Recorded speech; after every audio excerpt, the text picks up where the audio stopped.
Hello everyone, Welsh Witch here. It has been a while. Last video I did was back in September, and I said back then that it would probably be a while because we moved in November. So I am once again in new surroundings. As you can see, I've got a bit of a better backdrop. I usually would just sit on my bed, but now I have a comfy chair with a lovely sheepskin, and my altar is in the background, and my lovely staff there, which I showed you in the last video, and that is my seer staff that I use for my Viking reenactment, which has been going swimmingly. As you can see, I'm wearing my Grimfrost shield maiden t-shirt. I will put a link in the commenty info box. I will put a link down there so that you can have a look at their stuff, which is awesome. Anyway, so reenactment's been going really well. Over the winter we had a break, as you do, and then it sort of kicked off in February when I went to York for the Jorvik Viking Festival, which was amazing. I will put the link to Jorvik Viking Festival below, and I think I'll put the link to the Jorvik Viking Centre as well, because even if you don't get a chance to go to the festival but you find yourself in York, you should definitely go to Jorvik Viking Centre. It is amazing. The archaeological finds they have there are phenomenal.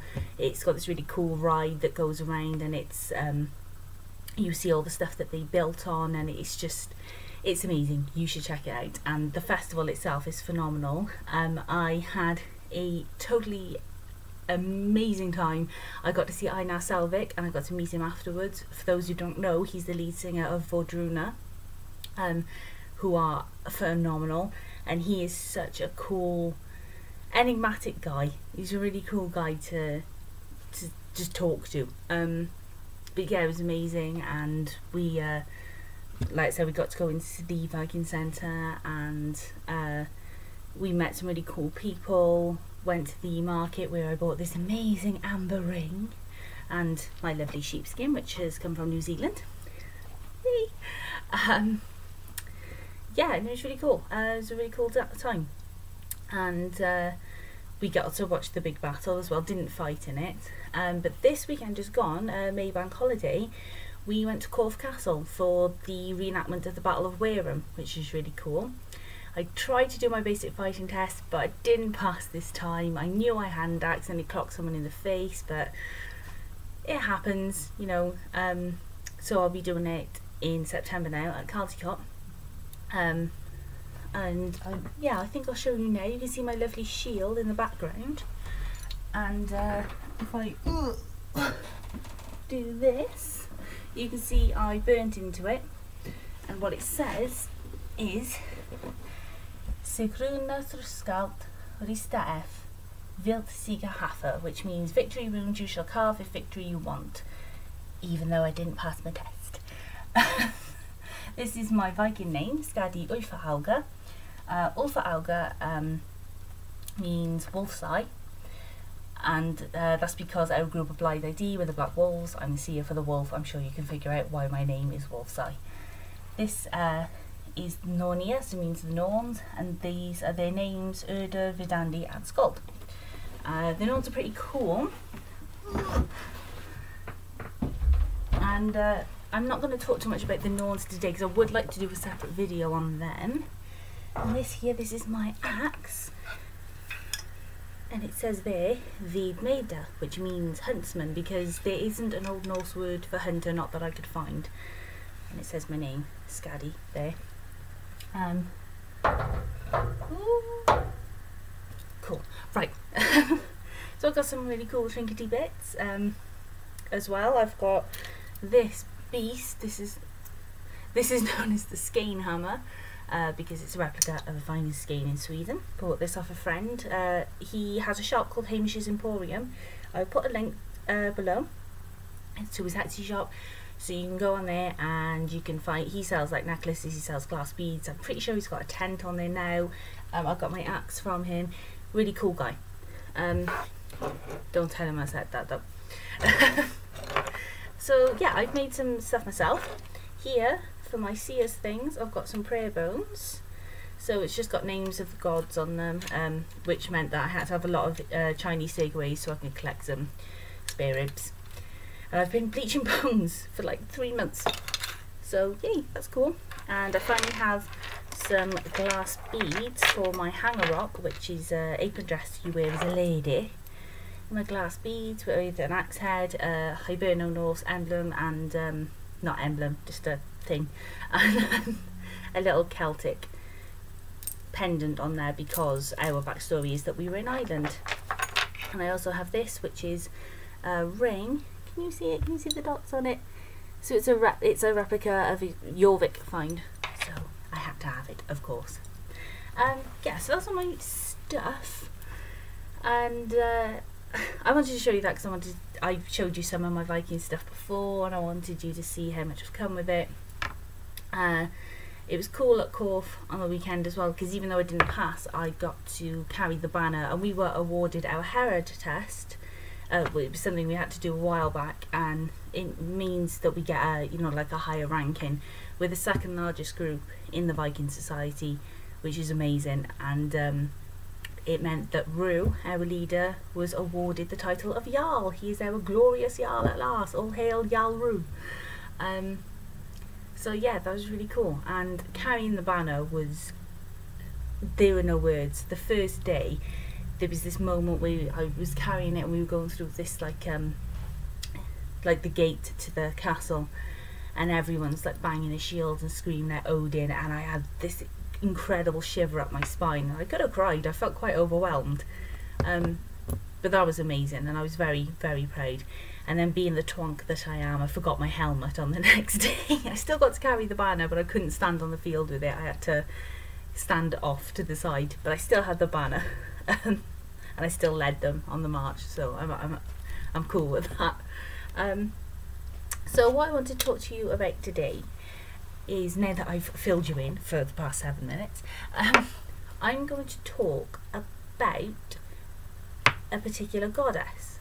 Now, I have really sort of, for a long while, I mean, when I started these videos I didn't do spells or anything, and then I was sort of finding my feet with my paganism, and finding my feet with labelling myself a witch, and what I believed in. For a while there I had some strong beliefs in Celtic gods. I do believe they're still there, Cernunnos, Morrigan, Caredwen, but I've been really pulled into the Norse world, and for a long time, I mean ever since I was a little kid, it's always been sort of trying to get in. There's always been something to do with Norse mythology and Odin and Thor, and just something always creeping in and trying to pull me into that world. And I would always kind of bash it away, or I'm not interested. And I've sort of the last 2 years jumped headfirst into it, to the point that now I'm doing Viking reenactment with all these people who have similar beliefs, which is amazing. So anyway, there are a whole pantheon of Norse gods, and I believe and pray to a lot of them, and I wanted to talk to you about them. I'm going to try and do a series of videos, because today is Thursday, i.e. Thursday, so I'm going to try and behave and be good and make a video once a week. Every week will be a new god that I believe in and pray to, and I'm going to tell you a bit about them and why I believe in them. So the first one that I'm going to do is one that not everyone may have heard of, but she is my favourite goddess, and her name is Skadi. Yes, my Viking name is Skadi, and this is why, because of the goddess Skadi, who is, she's a goddess of winter, she's the goddess of the hunt, she's also the goddess of ski shoes. There are some people who think that the name Scandinavia comes from the name Skadi, but that is also widely discredited, so yeah, who knows. But yeah, she's a goddess of snowshoes, so if you ever ski and you think, oh crap, I'm gonna fall, just start praying to Skadi, she'll sort you out. Either that, or just, work on your balance. But she's a very formidable goddess, and the interesting thing about her is she's not one of the Vanir, and she's not one of the Aesir. She is actually a Jotun. She is one of the frost giants from Jotunheim. And the reason that she came to be a goddess is very interesting, and I'm going to tell you about it. So, Skadi's father was called Thiazi, and he was a frost giant. And as frost giants and Azir do, they got into a fight. Now, I'm not going to talk about that because that's his story.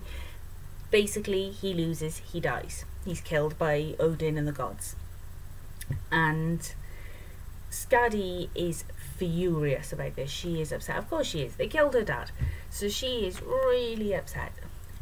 Now, being the badass that she is, instead of massing this huge army and marching on Asgard, she gets a wolf, or wolves, depending on which sort of version of the story you hear. She gets a wolf, she sticks her bow and arrow on her back, she weapons up, and she marches across the Bifrost. She bursts open the gates of Asgard, and she stands before Odin, and she demands to be given compensation. She is absolutely furious. She's upset because obviously they killed her father. So Odin sees her and he says, like, first he thinks, oh my gosh, she's actually, you know, she's all right. I quite like her face, because Odin does that. We love Odin, but yeah. So anyway, just glance over that. He sees her and he thinks, wow. And then she is really laying into them, like, you killed my father, I'm furious, and you haven't even given me his body back. And she's really angry and upset. And because although she's angry and upset, and frost giants have a bit of a bad rep and have, you know, a bit of a bad rep for their temper, she manages to present herself eloquently enough, better than I am, to make them feel really sorry for her. And they do all of this, not just Odin. All of them think, we dropped the ball, we really dropped the ball here. And they're like, look, why don't you come in and have some food, we'll make you laugh, we'll make you feel better. And she says, yes, I'll come in, and yeah, I'll drink your mead and I'll eat your food, but you won't make me laugh. And they were like, oh, okay. So she goes in and she eats and she drinks, and she's not laughing. They're telling jokes. Thor is telling stories of his ridiculous adventures. She's not laughing. Loki is trying to say some funny things. She's not laughing. Nobody can make this woman laugh. She is drinking heartily. She is eating heavily. She is still not laughing. She's stone-faced and she is upset. So eventually Loki comes up with this plan. Now, Skadi and Loki, Loki was a bit instrumental in Thiazi's death, so Skadi is not his greatest fan. But he thinks, I'm the god of mischief. I can make people laugh. I'm going to make this woman laugh. I don't care how much she hates me. I'm going to make her laugh. So, Loki goes and he finds a goat. And he gets a long piece of rope. And he gives the bit of rope, the one end of the rope, to the goat. The other end of the rope he decides to tie to his gods of mischief. Oh, I can't believe I just called him that. Like, sorry, Loki. But, so he does that and ties them and decides to enter in a tug of war with the goat. And they're pulling back and forth, and all the gods are crying with laughter. Loki's like, ugh, he's in so much pain, and he's screeching and he's squealing. And eventually the goat wins, and he pulls so hard that it rips the rope off of Loki, and Loki goes flying through the air and lands in Skadi's lap. At that moment, she finally bursts out laughing. She hates this guy, so seeing him in that much pain is just hysterical. And she finds the whole scene ridiculous. I mean, it would be, come on, who has a tug of war with the goat? And so she bursts out laughing. She finds it hilarious, and they're like, oh, finally she laughs. So they all carry on feasting and drinking, but she's still not happy. She's like, okay, you know, you're giving me food, you're giving me drink, you've made me laugh, but that's hardly recompense for killing my father. And Odin says, okay, what is it you want? She looks around and she thinks, I wouldn't mind a husband, because she has had her eye on Balder. Now, Balder is Odin's son, and Balder is kind of like the golden poster boy of the Aesir. He doesn't really have his own story. The only story that is his own is about how he dies. Other than that, he's sort of in the background, and he's just the handsome, golden-haired, youthful, gorgeous guy that they all fancy. That's Balder in a nutshell. And Skadi sees him, and much like everybody else thinks, I'll have a bit of that. So Odin goes, well, he's my son, and I don't really want him to marry a frost giant, and you know, if he marries you, then nothing can happen with me and you later down the line. So he says, I'll tell you what, we'll make a bit of a game of this. You can have a husband if you can choose him by his feet. And she's like, oh, okay, I reckon I can find Balder by his feet. So all the men, all the Aesir and all the Vanir, they get up and they hide behind this curtain with only their bare feet showing. So sort of, you know, imagine like the calf downwards. And she's going along, and they're a bit manky. Yeah, they're okay. And oh, hello, look at these. These are perfectly tanned feet, immaculate. They're smooth. There's nothing gross about them. That's got to be Balder. I mean, it's just got to be those. Those are the feet I want. And Odin goes, okay, and they drop the curtain, and of course it's not Balder, it's Njord. Njord is the god of the sea, and he is not an Aesir, he's one of the Vanir. He is Freya and Freya's father. And in some versions of the story he's a lot older. I personally don't see him that way. I see him sort of, yeah, maybe like late 40s. He's got a sort of a sexy Richard Armitage thing going on. So, I don't know why I see him as Richard Armitage.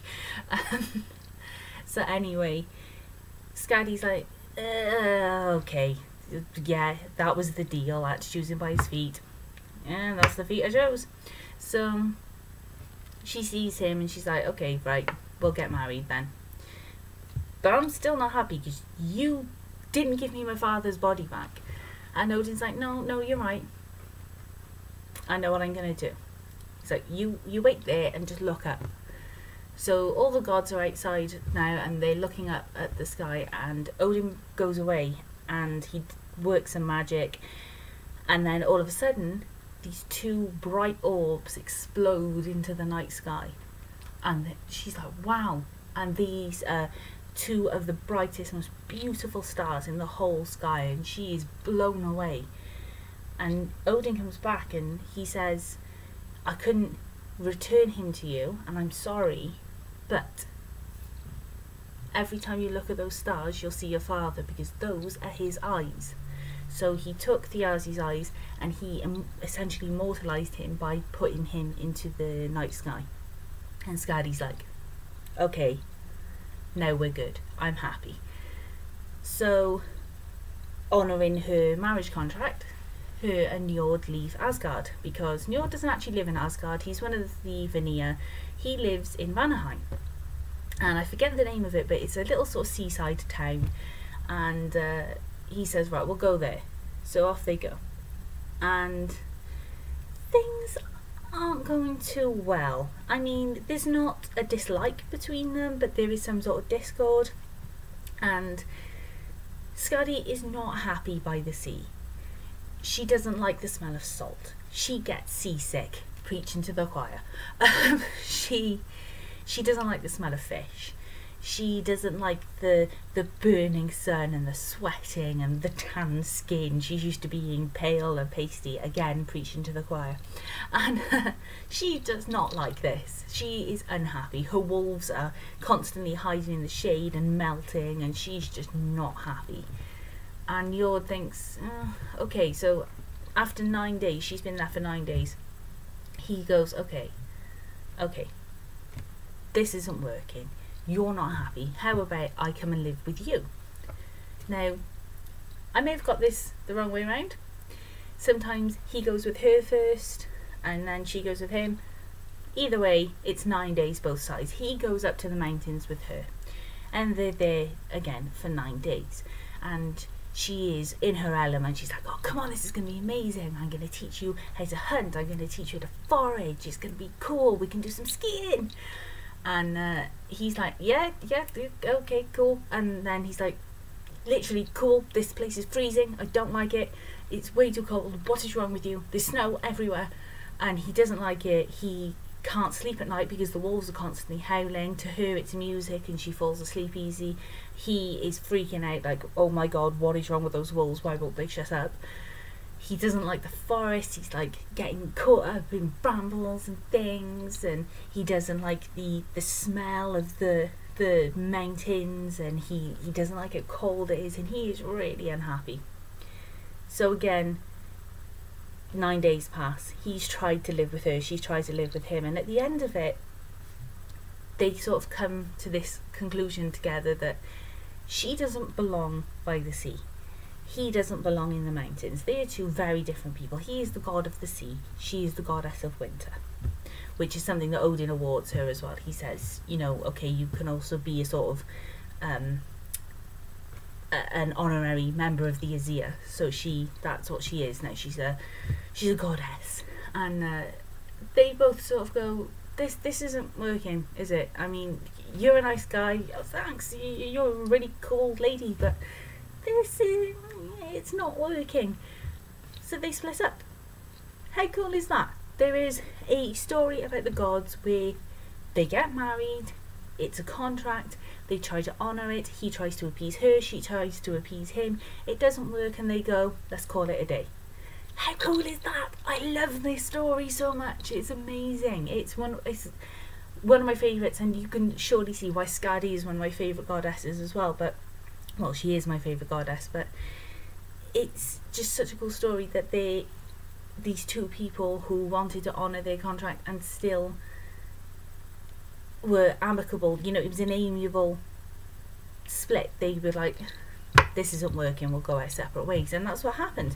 He goes back to the sea, she goes back to the mountains, and she still is a part of Asgard. She still very much honours Odin, and you do hear later down the line that there's a bit of sexy time with Odin and Skadi, but to be fair, that's not unusual. Odin does do that. Not as much as Zeus though. My god, no one has got anything on Zeus. But yeah, so down the line, Odin and Skadi sort of pair up a little bit. And Skadi's hate for Loki does go on, because in Loki's Great Punishment, I'm not going to talk about that today because I want to save that for its own story, but Skadi is instrumental in setting up his punishment as well. But yeah, she's such a cool goddess. She's very formidable, she's very independent, she is strong. She loves winter. I love winter. She, you know, she's a hunter, she loves wolves, she's brave, very brave. And what I like about her so much is not just her independence, but the fact that she's not afraid to do something alone. If she's got a grudge, she's not going to go and find a massive army and say, all you lot could potentially die for the hatred I've got for that man there. She goes off on her own and deals with it, to the point that actually, like I said, further down the line, stuff does kind of happen between her and Odin. So they do, you know, it's not just that she forgives him, but she becomes part of Asgard, she becomes part of that life, which is really cool. So yeah, I really like her, I find her intriguing. And I mean, when it was snowing a few months back, it was very much like she was around. You could feel the winds blowing, and you could feel that she was in the air, and it was great, it was really cool, literally. So yeah, I think that's why I chose her name. And when it comes to choosing a Viking name, it can be quite difficult. I know a lot of people have struggled because you want to have a cool name, you don't want to be named after the cast of Vikings. Some people do find it a bit presumptuous or a bit to be named after a god, but if it's more of an unknown god, it's not so bad. So like Skadi, because not many people know about her a lot, and I happened to stumble upon her by accident, because if you look to my altar, you will see here, this is a painting by Laura Daligan. I'll put a link to her Etsy shop. I've mentioned Laura many times. She's a really cool lady, she's a good friend, and I've got a fair bit of her artwork which I've shown you guys before. But that painting in the middle is of Njord and Skadi, and I was very drawn to that painting. I was like, wow, what is this? Laura, what is it? And like I said, one of these outer influences that kept going, yoo-hoo, you're supposed to be believing in Norse things. That was one of them, and I was really drawn to this painting and was like, wow, what is that? Seeing the names Njord and Skadi, and then I thought, Skadi, that's a cool name. And I went into it and did the research and learned all about it. Then joined Viking reenactment and thought, I know what my name's going to be, Skadi. So, because I'd sort of stumbled on it organically, and yeah, it came from there, which is really cool. And because I'm supposed to be the seer, a seer is supposed to be formidable. A seer is someone you have great respect for, you don't mess around with, you listen to. She's strong, she can fight for herself. I certainly can, once I pass my test. But I thought that was very fitting. That was a very fit name for a seeress. So yeah, that's the story of Skadi and Njord, if you will.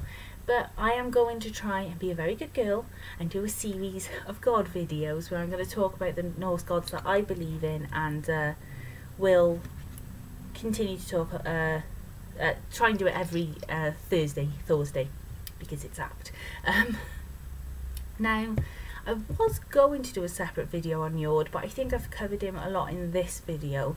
Also, he's one of the Vanir, and for a long time the Vanir and Izir used to fight, and then they sort of they came to an agreement, and it was like, okay, so 3 of the Izir will go and live in Vanaheim, 3 of the Vanir will go and live in Asgard, and the 3 Vanir that went to Asgard were Njord, and then his son and daughter Freya and Freya.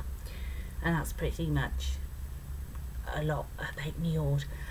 He does crop up in other stories. He's actually one of the few gods who's going to survive Ragnarok, which is pretty cool.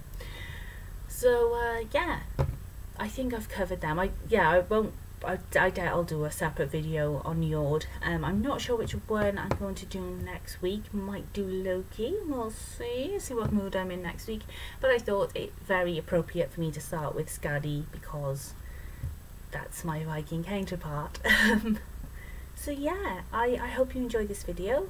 I'm sorry that I don't post as often as I can. I'm usually busy a lot lately with work, and oh yeah, I've talked about this. I've got a new job. I work in a place called Holland and Barrett now, which is awesome. Yeah, it's a health shop for those who don't know.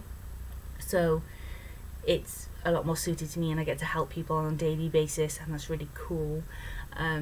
But also it requires a lot of studying, so I'm usually busy studying or doing Vike stuff or sorting out things for my theatre company, because we performed a play as well back in February, so that was crazy. So yeah, sorry if I don't post all the time, sorry if I don't get back to you if you've messaged me or commented.